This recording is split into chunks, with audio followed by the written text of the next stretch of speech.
Professor Homem Rogério, é isso aí, galera, que alegria e satisfação estar aqui mais uma vez no nosso humilde canal, tratando de temas do universo da filosofia, acompanhado da minha caneca filosófica e a minha coruja sempre atenta aos grandes e marcantes acontecimentos da nossa realidade. Enquanto isso, na sala de justiça.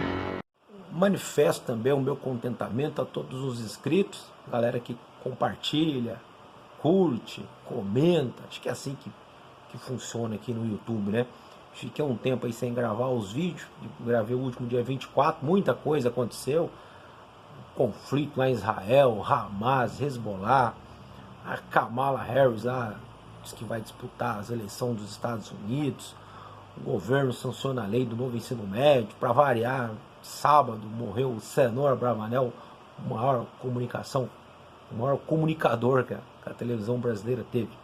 Então muitas coisas aconteceram nesse inteirinho de tempo aí. Eu peço desculpa, porque a gente tem que preparar, a gente tem que estudar, são os livros que a gente traz aqui para fazer o debate aqui, a reflexão.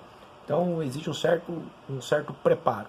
Então obrigado mais uma vez, peço que Deus continue abençoando você na sua infinita bondade e misericórdia, para que você tenha bastante prosperidade e, claro, né, paz, saúde e felicidade em sua vida. Obrigado mesmo. Valeu, galera.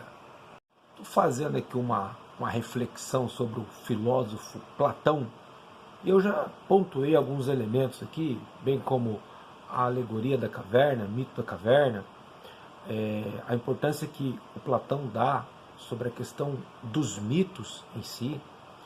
Comecei essa reflexão pautando um pouco sobre a vida. Eu penso que a vida do pensador ela é bastante interessante, que vai moldar praticamente todo o seu pensamento, porque é devido às suas experiências que vai ser construído ali um construto de conhecimento. Então eu falei um pouco sobre a vida dele e, de modo muito especial, farei uma reflexão hoje a respeito da questão da política, especificamente, claro, em Platão.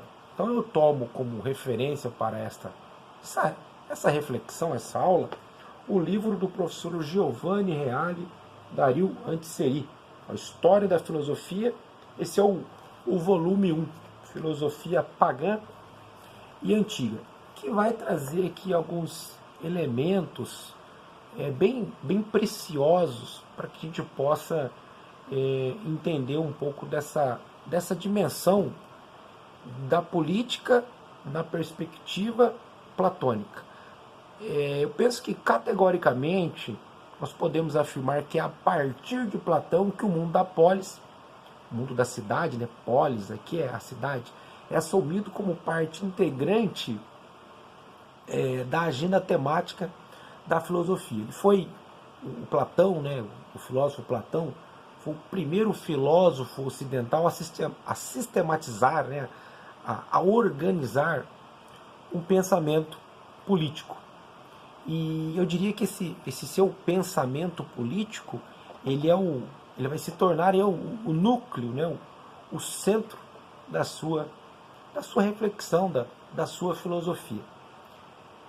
Respectivamente falando, a questão ou a parte da política, ela se encontra no livro A República, no volume 7. Uns chamam de capítulo, outros chamam de parte, outros chamam de livro 7. E ali também eu fiz uma aula aqui, uma reflexão sobre a alegoria da caverna, que vai apontar dois elementos que são primordiais.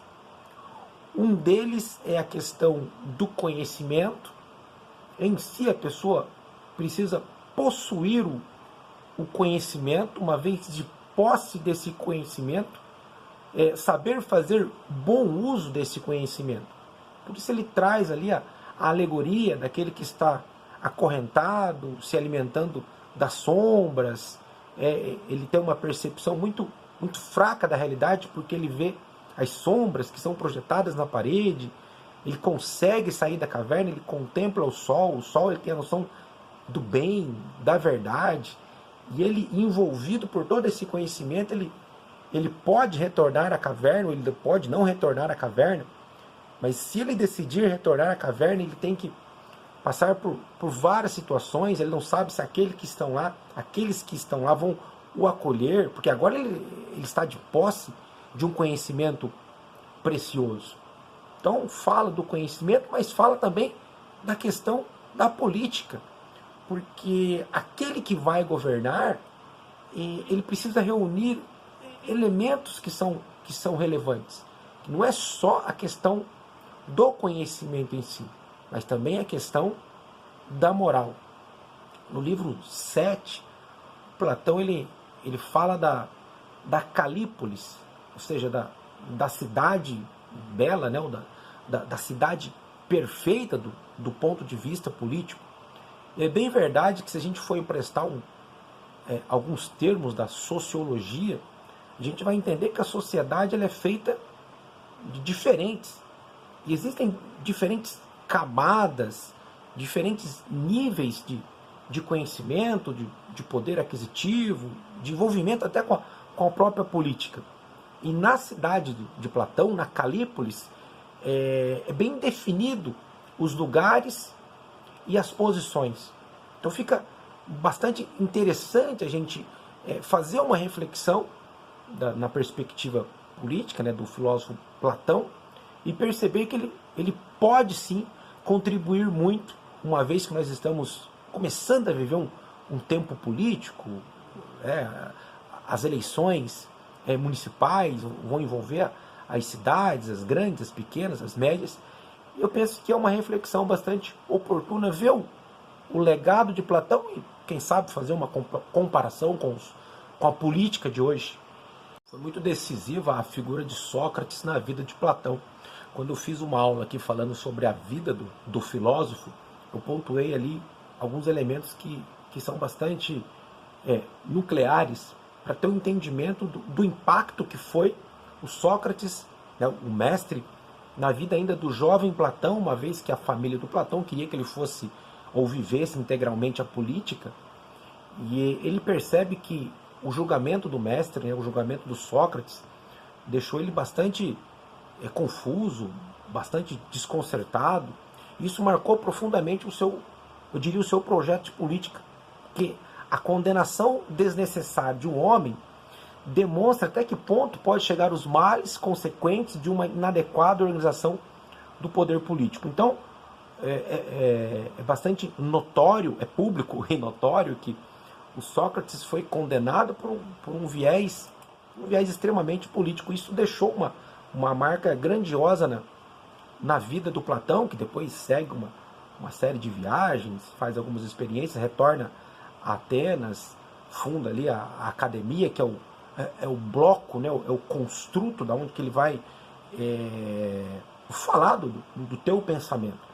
Então, voltando aqui para a questão da política, o Platão, segundo o pensamento, todo homem que desejasse tornar-se um estadista, essa palavra é tão usada em tempos contemporâneos, ele precisava ser um bom conhecedor do bem, o que só seria possível mediante a combinação de dois elementos. Eu cobro muito isso na sala de aula, porque eu bato bastante nessa tecla, né?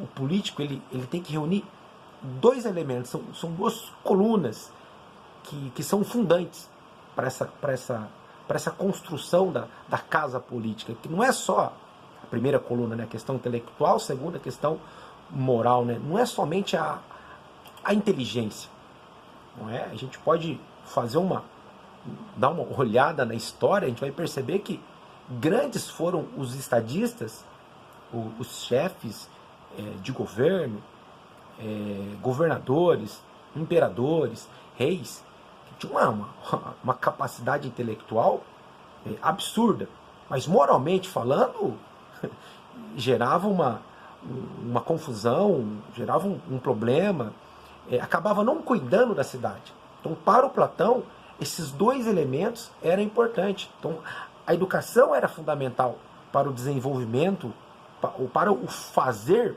um bom governante. Então, ele precisava reunir não somente a condição intelectual, mas necessariamente acoplado a essa questão intelectual, ele tinha que ter uma questão moral muito grande. Então era na junção dessas duas coisas, inteligência e moral, que o governante, de posse do bem, de posse do conhecimento, não, claro, né, não sendo corrupto, não deixando tomar-se pela corrupção, ele enxergaria, ele olharia, né, ele observaria, ele construiria aquela ideia de cidade perfeita, visando sempre ali o bem comum, respeitando cada camada dentro da sociedade. Não é? Uma sociedade dividida em camadas. Então, a união dessas duas coisas era importante para fazer o político, a condição intelectual e a condição moral.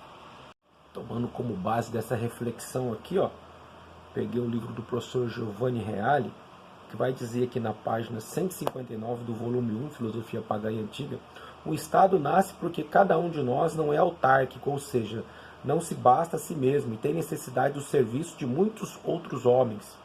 Mais um pouco, né? A cidade, portanto, necessita de 3 classes sociais: a dos lavradores, artesãos e comerciantes, a dos guardas e dos governantes. Então é interessante notar que o Platão ele faz essa divisão. E como que era feita esse estamento, né? Bastante interessante olhar a reflexão que o Platão apresenta para a gente, porque no fundo, ele sonha com uma sociedade em que a corrupção, a pobreza, a tirania e a guerra, ela não reinasse. Claro que você, vendo essa fala minha, ou outra de um outro professor, vai dizer que isso aqui é muito idealista. Professor, isso aí não existe. No mundo existem muitas guerras. Fazendo uma reflexão, não faz muito tempo eu contei que você pode contar aí também. Existem 9 focos de guerra hoje no mundo. Só fazer uma pesquisa aí, você vai encontrar vários focos de guerra. Sem falar da questão da pobreza ou da miserabilidade, pobreza material mesmo, a tirania, enfim. Você sabe muito bem, né, que se você fizer uma busca aí, você vai perceber vários governos que vão, né, nessa linha. Sem contar a corrupção, que dá a impressão que é um vírus que é difícil de ser destruído. Então, para que essas coisas não acontecessem, guerra, corrupção, tirania, pobreza, né, aquele que vai estar à frente da sociedade, ele deveria, não é uma questão de poder aqui, não é uma questão de possibilidade, não é uma questão de dever, ele deveria necessariamente passar por algumas fases. Essas fases que são interessantes na reflexão do Platão. Ele vai dividir a sociedade em 3. Vai ser necessário aqueles que vão trabalhar na terra, os comerciantes, os lavradores, aqueles que construirão casas, pontes, comércios. É necessário a mão de obra dentro de uma cidade, dentro de uma polis. É necessário também os guardiões, o exército, aqueles que defenderão a cidade. E quem vai governar essa sociedade era aquele que atingisse um nível de conhecimento e de moral. Não é? Então ele acaba fazendo aqui uma divisão das idades. Até os 20 anos, os jovens, né, independente do 0 ao 20, do nascimento até os 20 anos, os jovens, independentemente do sexo, né, seja menino, menina, dependente também da classe, estudaria, claro, né, no sentido de obedecer, né? Obedecer aos pais e também ao Estado. Fala-se que nessa etapa, a música, seguido da ginástica e seguido do uso da mitologia, seria bastante interessante na educação, né, daqueles que estão entre 0 a 20 anos. Então, isso era um dever do Estado cuidar, né, e educar. É claro que contemplando, né, chegando ali os 20 anos, eles seriam submetidos a testes físicos, mentais e morais, não é? De modo que aqueles que fossem reprovados nos testes físicos, morais principalmente, eles com certeza ocupariam aquele local, não é, dedicado à mão de obra. Então eles seriam comerciantes, lavradores, construtores, negociantes, não é? Isso é importante, necessário dentro da cidade, não é? Mas quem lograsse êxito, sucesso intelectual, físico e moral, ele estudava mais 10 anos, não é?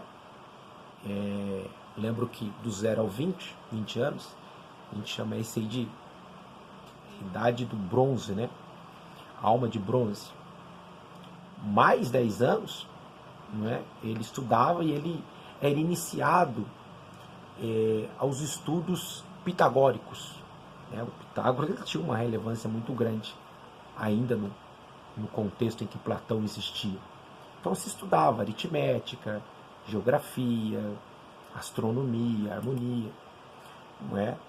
E mais 10 anos, né, 20 a 30, era submetido novamente a novos testes, né, intelectuais e morais, não é? Se não fosse detectado nenhum problema ali, ele seguia estudando, claro, né, para se tornar um estadista. Mas quem não passava nesses testes aí dos 30, ele seria aquela camada que ia guardar a cidade. Ele seria o guardião, o guerreiro, o soldado que ia defender. Então, do 0 ao 20, o Estado se encarregaria de cuidar dos estudos. Aqueles que tivessem sucesso avançariam, estudariam mais 10 anos, os estudos matemáticos, os estudos pitagóricos. E mais ou menos ali por volta dos 35 anos, esses que tivessem avançado aí nos estudos, eles seriam lançados na sociedade para aplicar os seus conhecimentos. E aqueles que resistissem, né, e atingissem a idade dos 50 anos, se tornariam membros automaticamente da classe dos guardiões. Então essa né, era a elite pensante, né, era a aristocracia, não é? O governo dos melhores, daqueles mais aptos, ou seja, né, daqueles que possuíam a ciência política. O rei filósofo. O rei filósofo era aquele que estaria apto, porque ele conhece a arte da política. Então ele reinaria uma cidade combatendo, ou melhor, né, trabalhando para que não existisse pobreza, tirania, corrupção, guerra, porque ele tem a ciência política, ele conhece a política. E a grande virtude desse político, que tem um conhecimento acoplado à moral, é fazer o uso da justiça. Então isso é muito significativo na teoria política de Platão. Veja que para se tornar um político, ele passaria uma vida toda, eu diria, sendo provado. Vou um pouco mais além. Uma vez que a política é a arte de governar, o político ele conhece, ele tem talento, ele tem conhecimento, ele tem disposição, ele tem paixão. Ele busca, né, não somente com a inteligência, mas com a condição moral, fazer com que o poder que ele tem nas mãos não seja para o seu privilégio pessoal, mas seja ainda mais para evidenciar a justiça na sociedade. Para que o que eu citei, né, tirania, guerra, pobreza, corrupção, não existisse.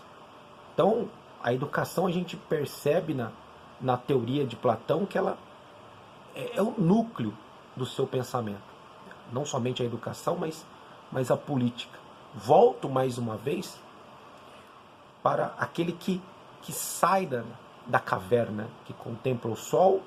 O sol tem a ideia do bem, de posse desse conhecimento.